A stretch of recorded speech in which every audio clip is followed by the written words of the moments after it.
cuando él dice no la ven, hay algo que no se ve con los ojos o que no se ve con la cabeza.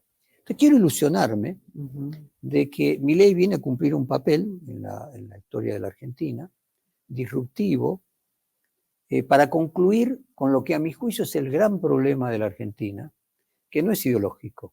Me voy a dar un gusto y es poder charlar con un periodista muy relevante, de los más destacados que tiene la Argentina, y me refiero a Jorge Fontevecchia, que, y empiezo hablando de periodista, pero también es empresario, es uno de los pocos empresarios que únicamente focaliza toda su actividad en los medios de comunicación. Y esto no es poco en un mundo donde parece que todo va para el otro lado, ¿no? Empresarios que hacen otro tipo de actividades y que compran medios, ¿no? Él desde muy joven ha estado trabajando en el periodismo y ha creado una empresa editorial muy importante, que es Perfil, que edita nada más ni nada menos que una de las revistas que ha tenido más influencia política en el último tiempo, que es la revista Noticias. También edita Caras, edita el diario Perfil y tiene la amabilidad de charlar con nosotros. ¿Cómo andas, Jorge? ¿Bien? No, el privilegio es mío. Contábamos antes de empezar que recuerdo 2 discursos nada más a lo largo, no sé, 30, 40 años de los premios Martín Fierro. Uno es al comienzo del menemismo, una queja que hizo un célebre director de noticias de Telenoche aquella época, era Luis Clur, y el tuyo cuando vos alertaste de que aquellos que definían la grieta finalmente contribuían a crearla, ¿no? Como si aquel que cava una zanja en la que está él mismo dentro, ¿no? Totalmente, sí, porque a mí ya me empezaba a preocupar ese fenómeno que se estaba viendo de plantear las cosas muy linealmente, ¿no? Blanco-negro, los buenos, los malos, y siempre los malos son los demás, ¿no? Y en el periodismo me parecía raro. Bueno, pero vos tenés una ventaja que es el periodismo no es tu principal vocación, entonces estás enriquecido por la literatura, que obligadamente necesita pintar colores, Sí, no, sí. no blanco y negro, ¿no? Buscar algo de matices, ¿no? Sobre todo Eso para contar la realidad. Jorge Fernández Díaz siempre decía, me hacía reír, que para ser un buen periodista había que ser más o otra cosa más, además de periodista, o abogado, escritor. De hecho, en la famosa escuela de periodismo, la más importante y prestigiosa del mundo, que es la de la Universidad de Columbia, ellos solamente enseñan periodismo de posgrado, no de grado. Ah, mirá, Vos tenés que interesante. ser algo antes, abogado, ingeniero, psicólogo, sociólogo, psicopedagogo, algo, porque el periodismo es una técnica que se enseña sobre otros conocimientos generales, ¿no? Y tenés aquello de que esencialmente lo de Kapuscinski, primero de todo, tenés que ser una buena persona para poder Totalmente. hacerlo bien, ¿no? No ser un cínico. Estas charlas, y le cuento a los amigos y a las amigas que nos están viendo ahora, van a girar en torno al periodismo, a los medios de comunicación, a las nuevas tecnologías, esencialmente, y comenzar con Jorge tiene ese valor, que hace periodismo, no sé, tenés medio siglo de periodismo prácticamente. Yo tengo 30 y pico de años. Cumplo el año próximo medio siglo, de mi primera revista, que fue una revista muy pequeña de un club de fútbol que había salido campeón en el año 1975, agosto de 1975. Mira, que eras un pibito y ya tenías esa vocación. 19 años, exactamente. Esa vocación marcada. Y estamos en un tiempo muy particular. Yo te voy a proponer algo, casi un juego, ¿no? La entrevista va a tener una duración aproximada de 30 minutos, así que yo voy a habilitar el reloj de arena. Esto que sigue funcionando bien, ¿no? Sí, parece una antiguaya, pero es una antiguaya que funciona bien y no es poco. Pues es que me parece una buena metáfora, ¿no? Porque el tiempo, bueno, para Kant era la única sustancia, ¿no? Porque el espacio se medía en función del movimiento que el tiempo tardaba en recorrerlo. Y siempre me viene a la mente la idea de la bitemporalidad de Milei, que en algunas cosas es del futuro, ¿no? En el uso de las redes sociales y su capacidad de comunicación digital, pero luego tiene una ideología arcaica del siglo XIX, ¿no? Y lo que realmente cambió, pues cambió siempre, lo que cambió es el tiempo, o sea, la sensación subjetiva del tiempo. El tiempo es más veloz. Totalmente. En el siglo XIX, cuando estaba la escuela austríaca, el medio de comunicación que revolucionaba era el tren. Venían de las carretas. Era la modernidad del tren. La modernidad absoluta, el tren a 20, 30 kilómetros por hora. En esa época, fin del siglo XIX, es cuando von Mises comienza a desarrollar la escuela austríaca. Ya el siglo XX era el siglo del avión. Entonces, una persona genial, filósofo, no solamente economista como Keynes, plantea aquella famosa frase de que, bueno, sí, pero en el largo plazo todos vamos a estar muertos. Entonces la economía tiene que tratar de resolver los problemas medianamente en el corto plazo, porque aunque se solucionen solos, en la mano mágica lo termine solucionando solo. Mientras tanto hay que resolverlo. Mientras tanto nos morimos. Entonces uno ve las teorías económicas que están cargadas del espíritu de época del siglo XX. Y en el siglo XXI aún la velocidad es mucho mayor, ¿no? Porque vivimos al ritmo de la instantaneidad de Internet. O sea, vos decís, la velocidad del tren, siglo XIX, la del avión, en el siglo XX, la instantánea de Internet. Entonces, sorprende una persona con unas ideas anacrónicas, con una comprensión de los medios instantáneos de hoy. Fíjate en el espectáculo. Siglo XIX, el espectáculo era una ópera que duraba 4 horas. Claro. Luego, en el siglo XX, una película que duraba 1 hora y media. Sí, sí. Y hoy, no sé, en TikTok 1 minuto y medio. Sí. Entonces, y se comunica por ahí. Entonces, hay un espíritu de época que la subjetividad del tiempo modifica la política. Es decir, las sociedades, cada generación es más hedonista que la anterior, porque tiene resuelto problemas. Nosotros nos moríamos de frío en el colegio primario, no había. Yo escucho a veces estas discusiones de la estufa calefacción. Yo tenía frío con guardapolvo blanco, digamos, pero bueno, está muy bien que hoy se reclame que haya calefacción. Pero bueno, la solución de problemas que para la generación anterior eran un problema y para la nueva están resueltas, crea naturalmente una actitud más y reclamas más, tu vara es más alta. Entonces el tiempo de espera para las soluciones de las generaciones actuales es mucho más corto del que era en el siglo XIX, donde por cuestiones de la región la gente incluso aceptaba su destino. Nacía carpintero, moría carpintero. Y no había ninguna movilidad. Y que no había ninguna demanda, porque la subjetividad del tiempo finalmente siempre es cultura, siempre es una construcción. Entonces, bueno, me parece muy apropiado para tu reloj. Me quiero aprovechar porque, mira, te estás consumiendo una parte importante. Claro, del tiempo. No, pero no nombraste a Milei. La verdad que también pasa algo muy particular, ¿no? Sos uno de los periodistas más atacados por Milei. La verdad que un presidente de la nación, de pronto, es un presidente que se lleva muy mal con cualquier periodista, cualquier medio que no lo aplauda. No le alcanza ni siquiera que lo analicen con rigor, sino que necesita que lo aplaudan. Ahora, curiosamente, ha dicho cosas terribles, más allá de las agresiones personales, que un presidente diga, no sé, ojalá que se funda este medio, es muy extraño. ¿Por qué crees que hay como una especie de marca sobre vos en forma particular? Porque a mí me sorprende. Bueno, a ver, pero voy a poner distintos planos. El jurídico. Un presidente tiene lenguaje performativo. Imagínate que, por ejemplo, dijese, un banco va a quebrar. Si una persona, un ministro de Economía, dijese un banco va a quebrar, el banco quiebra, porque esencialmente se llama leverage, los depósitos están prestados. Entonces, si todo el mundo fuera a sacar los depósitos del banco, aún un banco solvente quebraría.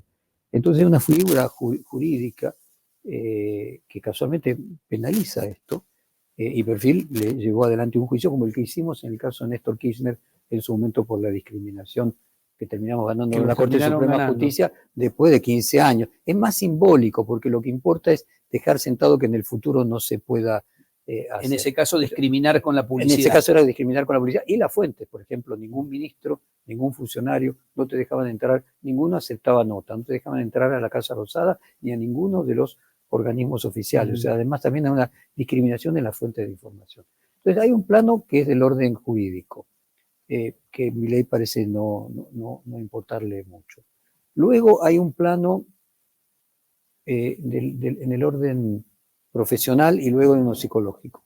En el orden profesional, yo creo que es un reconocimiento que Milei tenga esa actitud para con nosotros, porque el periodismo lo que necesita hacer es siempre lo más distante de todos los gobiernos, y a lo largo de estos 40 y pico de años que yo llevo, bueno, Perfil con distintos grados ha sido crítico de todos los gobiernos, sí, con distintos grados. En general ha tenido problemas con casi todos los gobiernos. Con distintos grados, porque no era lo mismo el gobierno militar que el gobierno de Alfonsín, que el gobierno de cada uno que fueron pasando, pero en todos nosotros tuvimos distintos grados de conflictividad. menos con Alfonsín, porque nosotros creíamos que el poder era de los militares, que eran los que acechaban. Entonces nuestra crítica, nuestro sujeto de crítica, que siempre fue el poder en ese momento era de los militares.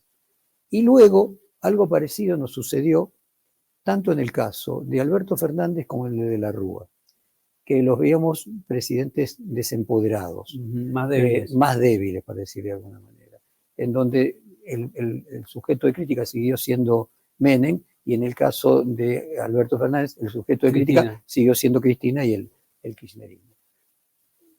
En su momento yo me acuerdo que una de las mejores credenciales que podría mostrar el presidente de la Corte de Justicia, Rosati, es que el que lo nombró, Macri, dijo que se arrepintió de haberlo nombrado por los fallos que tuvo en contra de él.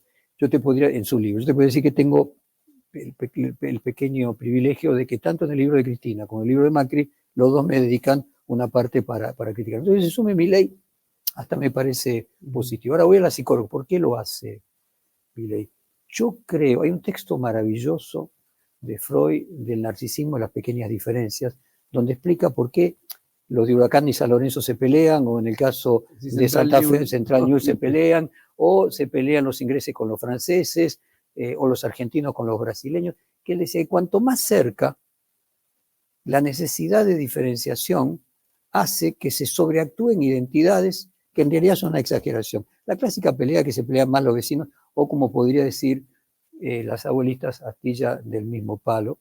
Entonces yo creo que Milei no se preocupa por la crítica de Página 12 o la crítica de C5N, porque los considera parte de un universo distinto, transperiodístico, y yo te diría transperiodístico, que representan una forma genuina de militancia, para nada que sí, puede ser asimilable a la que hace La Nación Más.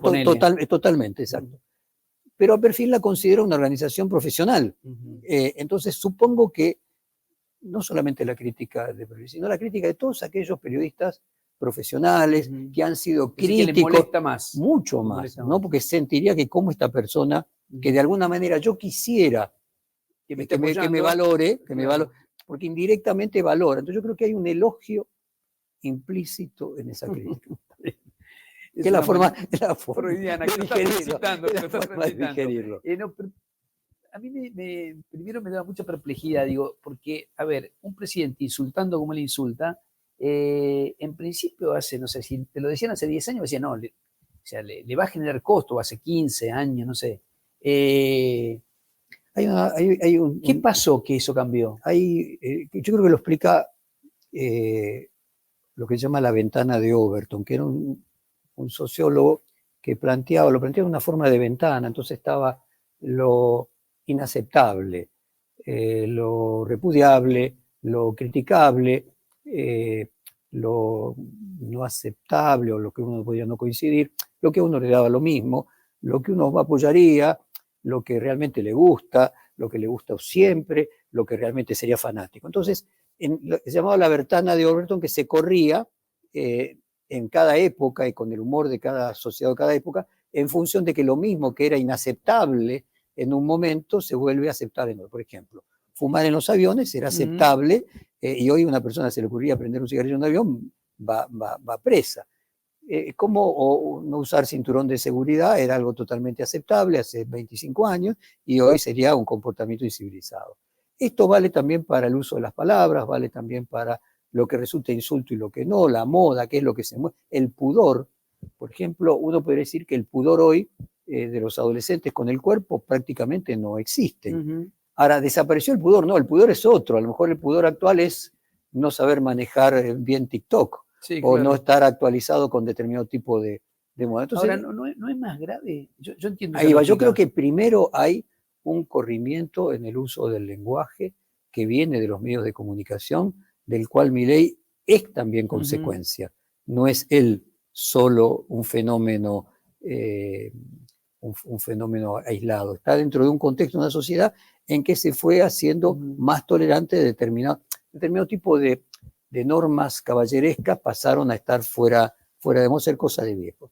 Ahora, yo creo que en el caso de Milei en particular hay otra situación. Primero, creo que hay el descubrimiento de que eso funciona. Claro, tiene más repercusión. Eso funciona como herramienta de comunicación mediática, Claro. concita enorme atención. Por ejemplo, dicen que no es solo un tema de derecha. Dicen que lo mismo hacía Chávez en Venezuela que hacía Trump, que Trump en realidad copió a Chávez. Entonces Chávez un día decía, la tierra es plana. Todos los medios de comunicación, qué barbaridad lo que dijo este hombre, la tierra es plana. Al día siguiente o 2 días después, Chávez decía, ve, todos los medios de comunicación están en contra mío, que yo digo que la tierra es plana. Al día posterior, todos los medios de comunicación, Chávez acusa a los medios de comunicación. Y eso duraba una semana. Después él decía, bueno, el cielo es verde. Te estoy poniendo ejemplos, obviamente, que no son ciertos, sino simplemente exagerándolos. Entonces, hay un rédito, a mi juicio cortoplacista, a mi juicio antiético, del uso del escándalo, que no es nada nuevo. El periodismo amarillo existía a principios del siglo pasado, nada más que ahora cobra otras formas. Sí, se acentúa, me parece también lo negativo tiene mucho más recorrido, ¿no? O sea, hay varios especialistas que trabajan sobre eso, porque el otro día leí una nota de Johan Hari que decía, si 2 chicas van a una fiesta y una cuenta en TikTok, por ejemplo, que le fue bien, que la pasó, que se divirtió, y la otra dice que el lugar es horrible, que la maltrataron, que se peleó con la amiga, ¿cuál de las dos tiene más repercusiones? Obviamente. Es abrumadora la que da la visión negativa. Y dice que eso es trasladable a casi todo, y que por eso el uso de algunas cuestiones. Si el presidente dice, disiento con los diputados, es una cosa, un recorrido. Si dice ratas, estafadores, inmundas, que yo, es como que tiene un recorrido más. Hay un elemento, hay un plano ético, si eso funciona instrumentalmente. Claro. Ahora, desde el punto de vista ético, quien está al frente, quien tiene más responsabilidades públicas, tiene que tener una conducta ejemplificadora. La pregunta es, ¿esto es bueno o es malo? Sirve, todo bien. La pregunta es, ¿esto sirve de corto plazo? Que ese es otro tema. Yo no creo que nadie pueda construir una carrera sustentable, que sus ideas tengan solidez sustentable a lo largo del tiempo de esa manera. Que gane Trump en las próximas elecciones va a demostrar que yo estoy equivocado, pero de cualquier forma, cuando yo me refiero a largo plazo, no me refiero a 4 u 8 años, ¿no? Me refiero a construir una doctrina, cambiar la sociedad, construir algo que lo trasciende a un verdadero estadista, construye cosas que lo trascienden a él temporalmente, ¿no? Ahora, pero el tema ético es el problema, porque ese señor está haciendo algo, esa señora, que no construye, que no es bueno para la sociedad que él pretende construir. Entonces es útil, pero no es ético. Es una moral, porque la mafia tiene moral, pero no es una buena moral, no es ético.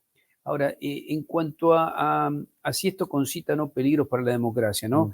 Se ha dado una particularidad, el editor del New York Times, publicando una nota, un artículo en el Washington Post, que es su diario competidor, alertando sobre los peligros para la libertad de expresión en Estados Unidos, el avance de Trump y sus maneras de entenderse con la prensa y sus maneras de entender la política. ¿Crees que este fenómeno, que evidentemente es mundial, que tiene la particularidad de aquí con Milei, pero es mundial, puede afectar la democracia? ¿Crees que la democracia puede estar en peligro, como la conocemos? Sí, claro. No necesita, digamos, uno podría recordar a los más jóvenes que en los años 70 había algo llamado insatisfacción democrática. Los movimientos guerrilleros en la Argentina y toda América Latina eran resultado de lo que se llamaba insatisfacción democrática. O sea, la democracia finalmente no resolvía los problemas de la pobreza, finalmente mantenía el status quo sin muchas modificaciones. Entonces, los extremismos en aquel momento eran de izquierda y lo que planteaban era que la democracia no servía para resolver los problemas. Vivimos quizás el mejor momento apogeo de la democracia, no solo en Argentina, sino en todo el mundo, la caída del muro de Berlín, la suma de enormes cantidades de países de la cortina de hierro que se sumaron a la democracia, los que se sumaron a la democracia, la mayoría de los países de América Latina donde había dictadura. 40, 50, medio siglo después, se vuelve a crear una condición en la cual probablemente de la caída del muro de Berlín y la desaparición de la amenaza para el capitalismo, hubo una regresión en los avances del estado de bienestar, de la distribución de la renta. Es decir, hoy un joven de 20 años no puede tener expectativas de que trabajando se vaya a comprar una casa, por ejemplo. y por lo tanto, ¿cómo va a tener hijos? No puede Claro. tener casa. Y si no va a tener hijos, a lo mejor tampoco se casa. Entonces, evidentemente, hay una nueva insatisfacción con la democracia que es aprovechada por el extremismo, como siempre, nada más que en este caso el extremismo de derecha, porque la democracia lo que ha construido en los últimos medio siglo es que lo políticamente correcto era lo progresista. Claro. Entonces, hoy La ampliación supuestamente, de derechos, todo ese claro, tipo de la cosas. rebeldía es contra estos que conceden cosas que no tienen costo, igualdad de género, pero en términos económicos es gatopardismo, porque finalmente yo vivo peor que mi padre vive peor que mi abuelo. Entonces, hay riesgo de la democracia, no por la extrema derecha, sino por la causa de ellos, que es que hay un problema en el capitalismo en cuanto a que se frenó el proceso de redistribución y crecimiento de la renta, y cada generación vive mejor que la anterior. Ese es el problema central, y la discusión aquí es,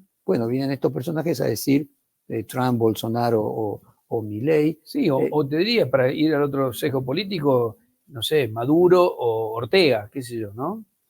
Sí, pero me parece que Maduro está sufriendo hoy porque como él lleva 25 años de chavismo, él es el oficialismo, entonces él no puede hablar del sistema político, porque él es responsable durante 25 años. Ahora sí fue, vos no olvides casualmente que surge el chavismo del desastre económico de Venezuela con el famoso Caracazo, creo que fue alrededor de 1990, fines de los 80, comienzos de los 90. Y ahí se crean las condiciones de que un pueblo que estaba acostumbrado a ser uno de los más ricos del planeta por el petróleo, baja el petróleo al 10% del valor actual y se crea una sensación de pobreza. Entonces yo creo que sí que hay una amenaza respecto a la democracia. Ahora, lo que decía, volviendo a tu artículo del New York Times, publicado en el Washington Post, es muy interesante lo que plantea Sulzberger, que se conecta con algo que hablábamos al comienzo, antes de comenzar, que es Elon Musk, como anunciado por Trump, que si llega a ser el gobierno lo va a nombrar al frente de una agencia de regulación y eficacia. Su Sturzenegger sería una cosa de... Claro, pero yo creo que Sturzenegger, y a lo mejor a mí me tocan las generales de la ley, de que como lo conozco hace muchos años, él era profesor en Harvard cuando me tocó dar una conferencia en MIT y coincidimos dándola ahí. Yo creo que es una persona bien intencionada, no creo que sea una persona autoritaria, ni creo que sea una persona antidemocrática. Sí creo que tiene ideas que son respetables, muchas de las cuales uno puede no compartir, pero que sus intenciones no son intenciones de pasar a tener un sistema autoritario. Mientras que Elon Musk sí. O sea, vos fíjate esto, yo te contaba que vine de una conferencia en Cartagena casualmente sobre regulación de medios digitales. Hay una utopía de que Internet iba a ser horizontal, uno a uno, no había jerarquía. Todos hablábamos, el gran foro todos democrático. Se esa Internet igualitaria con la que nació murió hace bastante tiempo. Hoy 6 empresas son el 56% de toda la transmisión de datos del mundo. No es uno a uno. Hay 6 que emiten y 6.000 millones que reciben, ¿no? Esas 6 empresas son Alphabet, que tiene Google y tiene YouTube, Meta, que tiene Instagram, WhatsApp y Facebook, es la de Netflix, la cuarta es Apple, la quinta es Amazon y la sexta es Microsoft. Esas 6 empresas concentran 56% de toda la transmisión de datos. Impresionante. Entonces, esta idea que había de que Internet viene a eliminar las intermediaciones, entonces no necesitamos más los medios de comunicación para informarnos, no necesitamos más los comercios porque compramos online directamente a los productores, no necesitamos más los bancos porque criptomonedas podemos ahorrar en las plataformas digitales, no necesitamos los candidatos, necesitan más los partidos políticos porque pueden llegar sin necesidad de ninguna estructura. Es una falacia, porque hoy tenemos una concentración de poder en 6 empresas mundiales, mucho mayor que cualquier gobierno. Y con mucho más poder que los gobiernos. Por eso elige muy bien Trump a Elon Musk. Ahora, de la misma manera, y perdón, le sirve para destruir a los periodistas y destruir a los medios que tienen periodistas, porque con X entre otros, es una especie de bypass a los periodistas. Entonces cumplen 2 funciones. Ahora, ¿por qué Elon Musk elogia a tipos como Milei? también tiene mucha lógica, porque los dueños de esas 6 empresas lo que quieren es un sistema político sin regulaciones, donde de ser posible no se pague impuestos, donde no haya barreras nacionales, y donde todo esté desregulado. Entonces, naturalmente, para Elon Musk, personas así son fantásticas, porque aumentan la rentabilidad y el poderío de sus empresas. Entonces, lo que aparece como la denuncia del editor del New York Times es central, porque en realidad la clave de todo es, finalmente lo que está discutiendo es poder. Sí, y claro, el dinero es parte del poder. La pelea hoy es geopolítica entre Europa y Estados Unidos y de alguna manera Asia, porque esas 6 empresas son norteamericanas. No pagan impuestos en ningún país. Sí, además se mueven con... Y pero usan todas los cables, las antenas, las telefónicas, que son locales, que sí pagan impuestos. Entonces Europa obviamente dice, no, pare, si usted viene aquí, pague impuestos. Los norteamericanos, por el contrario, lo que quieren es que haya desregulación absoluta y no tengan ninguna regulación ni paguen impuestos. Se está dando una situación muy particular en Brasil. Vos conocés muy bien Brasil por los emprendimientos editoriales allí. Porque yo viví allí varias veces. Viviste muchas veces allí.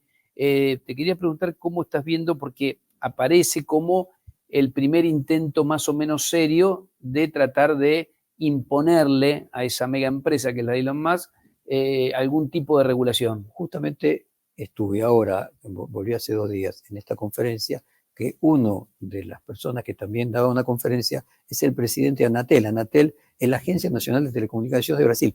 El señor que paró EC, o sea, es el hombre que a la Corte Suprema de Justicia le dio la orden para parar la red de Elon Musk. No solo eso, que embarcaron además otras empresas de Elon Musk, Satelink, por ejemplo.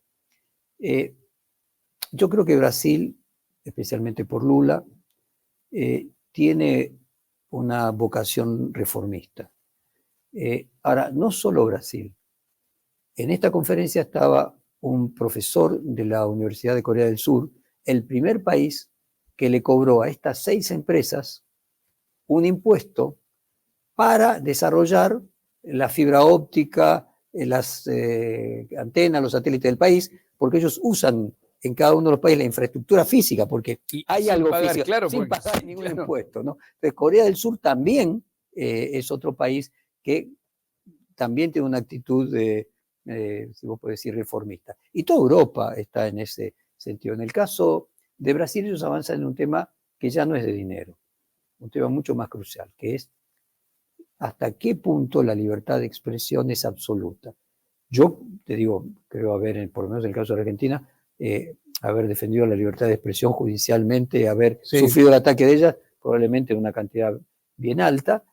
Ahora, yo entiendo claramente que la libertad de uno termina donde comienza la libertad del otro, es el principio liberal, no es que la libertad es absoluta. Entonces, uno puede ser libre, pero tiene que pagar las consecuencias. Totalmente. Entonces, sos libre de decir algo, pero después te tenés que hacer cargo. Si yo digo una mentira, yo digo una mentira, algo que es falso. O una apología del delito. Tengo que tener responsabilidad. Entonces, para que haya responsabilidad no puede haber anonimato. Yo creo que hay un problema esencial en las redes sociales, donde el anonimato va a plantear una discusión ética profunda. Porque, bueno, la libertad es de poder decir lo que uno quiera, pero uno tiene que ser responsable de las consecuencias de lo que se produce con lo que uno dice. Y eso no sucede en Internet. Entonces, desde un punto de vista ético y metafísico, creo que el juez de la Corte Suprema tiene razón. No ataca la libertad de expresión, defiende la libertad de expresión, porque la libertad de expresión lo que requiere es responsabilidad. Si se puede decir cualquier cosa, en algún momento nada va a tener valor y vamos a perder la expresión, porque la expresión va a carecer de valor, no vamos a saber que esto que estamos expresando, cuándo es cierto y qué responsabilidad genera en quien lo emite, ¿no? Sí, que es una gran apuesta. Yo hace rato que juego mucho con la idea de que la verdad dejó de ser algo importante, trascendente, todo el tiempo machaco con eso, porque digo, por lo menos para que estemos en guardia, porque se puede mentir. Ahora, yo puedo coincidir, digamos, yo hice un posgrado en filosofía casualmente sobre el tema de la subjetividad de la verdad. La verdad en términos absolutos no existe. No, cuando yo digo la verdad, me refiero a la verdad de los hechos, la verdad periodística. Pero para ir a compartir con la audiencia. Hay simultáneamente varias verdades, ¿no? Un río, para un ingeniero hidráulico, es una fuente de energía, para un pescador es una fuente de alimentos, para el dueño de un hotel es un lugar para turistas. Entonces, cada uno, con su verdad, va a tener conflicto de intereses. Y finalmente lo que consideramos verdad, que existe, yo no soy un relativista, es una consecuencia de consensos de época, donde es verdad en cada época lo que consensuamos entre todos que resulta razonable. Entonces puede haber simultáneamente verdades en conflicto. La mentira es otra cosa. La mentira es la negación absoluta de algo propositalmente. Es decir, no es un río. Por ejemplo. Claro. Entonces, eso es entonces, aceptar que la verdad, que hay varias verdades que se pueden comprender y que es útil la diversidad, donde cada uno mira con los ojos del otro. Nunca, solo Dios está en todas partes. Todos miramos desde algún lugarcito que nos tocó, el país, la época, el género, la educación, las oportunidades, la suerte, ¿no? Entonces, creo que lo que hay es un uso deliberado de la mentira como elemento de propaganda, que tampoco es nuevo, ¿no? En cada una de las épocas se fue a utilizar el pasquino, ¿te acordás que le pegaban en la puerta de la entrada a cada uno de los pueblos difamando a alguien? Ahora, a propósito de esta idea que estás exponiendo, se ha dado también otro fenómeno de la mano de esta del sesgo, del algoritmo, de esto que te meten prácticamente lo que querés escuchar. Se empezó a hacer una suerte de periodismo muy segmentado, ¿no? Yo le llamo periodismo para la hinchada, ¿no? Donde vos podés decir lo que quieras siempre y cuando no contradigas lo que el público, la audiencia quiere escuchar. Y eso creo que bueno, fue generando un mapa muy, muy singular, donde tenés recorrer los canales, por ejemplo, de televisión, ahora que hay muchísimos, y ves informaciones completamente diferentes, miradas completamente diferentes. Yo recuerdo siempre un artículo tuyo en la revista Crisis, me parece, donde vos decías que también eso está potenciado por la tecnología, por los cambios tecnológicos. Claro, acá, digamos, es un análisis marxista, en el sentido de que la infraestructura condiciona la superestructura. O sea, para Marx los medios de producción y la economía modificaban la cultura y la política. La lógica es que hay una interrelación, a veces la cultura produce y la política produce la creación de herramientas de producción que luego modifican la economía, pero en general es aceptable de que un cambio en las herramientas de producción modifican un cambio en la cultura. Entonces, lo que viene sucediendo en los últimos 40 años, no solamente por la aparición de Internet, es que más o menos nosotros, como nuestros abuelos, dormimos 8 horas, trabajamos 8 horas y nos quedan 8 horas para todo lo demás. Y todo lo demás, como máximo 4 horas, hablamos por teléfono, consumimos cultura, entretenimiento. Más o menos, el tiempo, la tecnología venció el espacio, pero no el tiempo. O sea, el tiempo sigue siendo ahí. Como decía Canet, lo más importante, ¿no? Vos te podés comunicar trabajar con una persona en China, más cerca que el que está en la oficina de allá al lado, pero el tiempo sigue siendo inmutable. Entonces, lo que ha venido sucediendo es que hace no más de 30 años había solamente 3 canales de televisión, radio AM, diarios y revistas, papel. Claro. En un periodo de 30 años, las radios se duplicaron, ¿no? Las FMs o todas hacen, ¿no? Vos tenés el mejor ejemplo con unas radios exitosísimas como Radio Común, que antes ni existían radios FM y después le ponían música. Entonces las radios se multiplicaron por 2. Los canales de televisión por 1000. Sí, es impresionante. Las publicaciones siempre existieron y luego de eso tenés que se agregó primero la Internet, luego la web 2.0, 3.0, las redes sociales y ahora probablemente la inteligencia artificial como alternativa de la web. Ahora, el tiempo de los consumidores, o sea, la demanda, sigue siendo 4 horas. ¿Y qué venden los medios de comunicación? Los medios de comunicación, igual que los bancos, venden tiempo. El stock que tienen de atención que se mide en tiempo. Venden tiempo, que es ese pedacito que venden de publicidad en la tanda. Entonces, ese tiempo es mucho menor porque hay mucha menos gente en cada uno de los medios, como es lógico, se atomizó. Porque se atomizó y se dividió. O sea, la oferta es 10 veces más, la demanda es la misma. Entonces, eso creó un contexto en el cual se especializaron. En lugar de un canal general, hay un canal de películas, uno de deporte, y después en esa especialización uno de política. Después hay uno de Boca y otro de River, y uno de republicanos y otro de demócratas.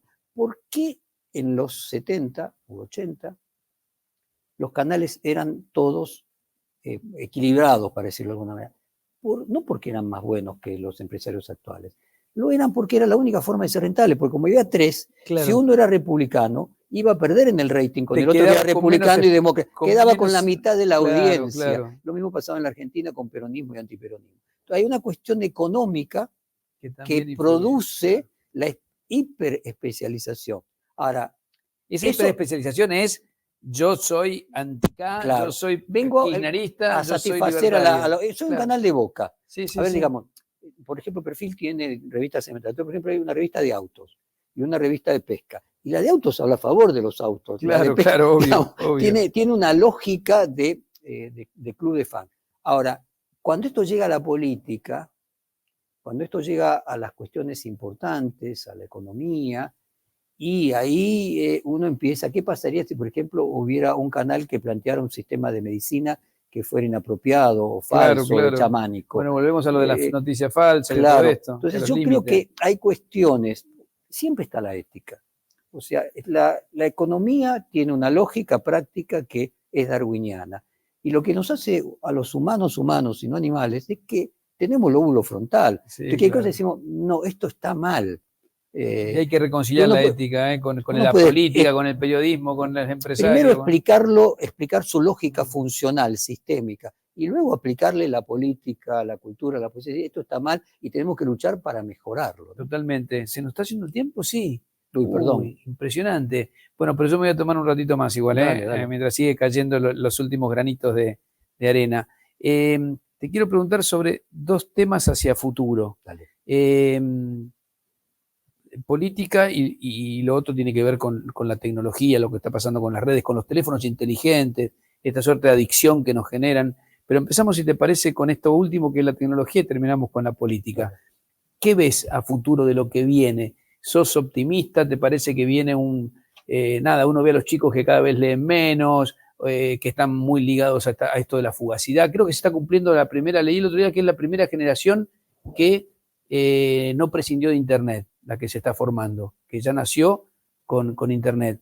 ¿Qué mirada tenés sobre lo que viene en ese aspecto? A ver, toda tecnología es neutral. Tiene aspectos positivos y aspectos negativos. El ejemplo del martillo que sirve para destruir a David y le sirvió a Miguel Ángel para construirlo.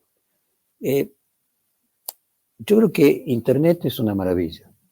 Creo que está lleno de efectos secundarios no deseados, que es propio de cualquier tecnología que comienza al principio, hasta que se muestran la efectividad negativa de sus efectos secundarios nocivos, empieza a haber regulaciones. Entonces, y empieza a haber inclusive por parte de la audiencia a ser un consumidor crítico, ¿no? O sea, empieza a haber un proceso en el que aprende a consumir. También hay un proceso de educación del consumidor. Entonces estamos en un momento donde, como la tecnología recién apareció, aparece todo lo bueno y todo lo malo. Yo confío en el género humano, que esto va a ir mejorando, que los efectos negativos que produce lo digital se van a ir corrigiendo, como si fueron corrigiendo los aspectos negativos que también produjo la revolución industrial. Y que la política y la cultura le va a ir encontrando la manera de quedarse con lo positivo y eliminar la mayoría de lo negativo. Entonces, soy optimista respecto del futuro, tanto de lo que hoy conocemos como de lo que va a ser la inteligencia artificial, que produce una revolución tan grande o mayor como lo de Internet. O sea que los cambios, o sea, ya los jóvenes de hoy inclusive también van a padecer lo mismo que nosotros. Porque en la generación de nuestros viejos, los cambios eran fuera de una generación. En nuestro caso son intergeneracionales, claro, no intergeneracionales, intrageneracionales. Bueno, los de hoy creen que nacieron con Internet y ya está. No, dentro de 15 años le va a cambiar todo absolutamente con la inteligencia artificial y todo lo que comenzaron con Internet. Sí, pero ¿cómo cambió el mundo? ¿Te acordás en la época de la web? Qué tranquilos que estábamos. Y ahora con la política, leí en una entrevista que te hicieron en El País, que bueno, que obviamente te venían a consultar los colegas españoles porque veían este proceso de agresiones que en un momento recibiste de Milei, y dijiste, usaste la frase pesadilla, pero más allá de eso, que parecía una pesadilla, a mí me interesó mucho algo que dijiste que es muy desafiante y que creo que le debe molestar mucho a Milei, dijiste que te parecía que este proceso político era algo así como el final de lo viejo, que no era lo nuevo, que te resistías un poco a pensar que esto era lo nuevo. Me gustaría que lo desarrolles y también mirando a futuro lo que te parece que puede pasar. Bueno, nuevamente se engancha con lo anterior. Si uno es periodista, inevitablemente tiene que tener una cuota de optimismo, ¿no? O sea, creer que lo que uno hace sirve para algo. No digo que uno tenga pruebas, pero es como una fe, es algo en lo cual vos tenés que... Hace que nos levantemos todos los días y digamos, claro. bueno, vamos otra vez a ver el diario. Entonces, ¿qué me guía a mí? Me guía una fe, quizás también religiosa, más si vos querés científica. Me ayuda Hegel en este punto, ¿no? Entonces pienso que cuando uno mira la línea de humanidad, obviamente hubo holocausto, hubo guerras, pero cuando uno traza la línea, si bien hubo serruchos, lo que se ve claramente es que la humanidad progresa de manera sistemática. Entonces me ilusiono con que las generaciones que nos sucedan también van a encontrar las formas para ir generando los descartes de lo malo y la potenciación de lo bueno. Y lo malo siempre va a existir, los problemas siempre van a existir. Como decía Lacan, el deseo es deseo de otra cosa, y cuando uno tiene algo desea otra cosa. Lo que está muy bien, eso empuja a la humanidad siempre hacia arriba. Entonces, ¿cómo interpreto la política? Yo digo, bueno, ¿por qué tenemos un presidente como Milei? Bueno, yo tiendo a creer que el espíritu de la nación, o sea, la suma de los individuos, lo que normalmente llamamos pueblo, sabe algo que no se sabe con la razón. Hay un saber, si vos querés, de los sentimientos, de las emociones, que trasciende al cálculo racional y que por alguna razón consideró que una persona como Milei era necesaria para producir algo en la Argentina, para romper con algo. Para patear el tablero, por ejemplo. Si vulgarmente uno puede decir eso. Y que nosotros, los periodistas, la mayoría de los periodistas que miramos, decimos, pero esto no tiene sentido, cuando él dice no la ven, hay algo que no se ve con los ojos o que no se ve con la cabeza.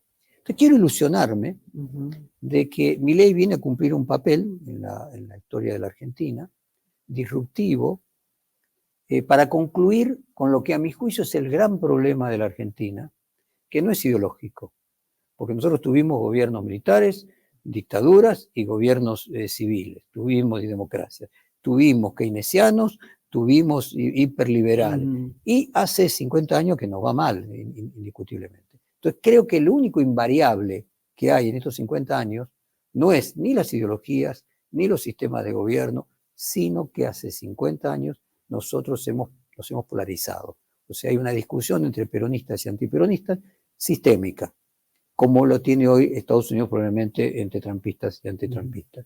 Esa división que nosotros tenemos hace que ningún gobierno pueda llevar adelante ningún plan, porque los inversores saben que si este cambia, viene el próximo y vuelve a cambiar. Entonces las inversiones tampoco vienen, aunque te pongas pro mercado. Ninguno de los dos, el famoso estancamiento de dos hegemonías que planteaba Portantiero en los años 80. Entonces, como yo creo que el problema en la Argentina es la división, la falta de consenso, veo en Milei el paroxismo de eso, no el comienzo de otra cosa.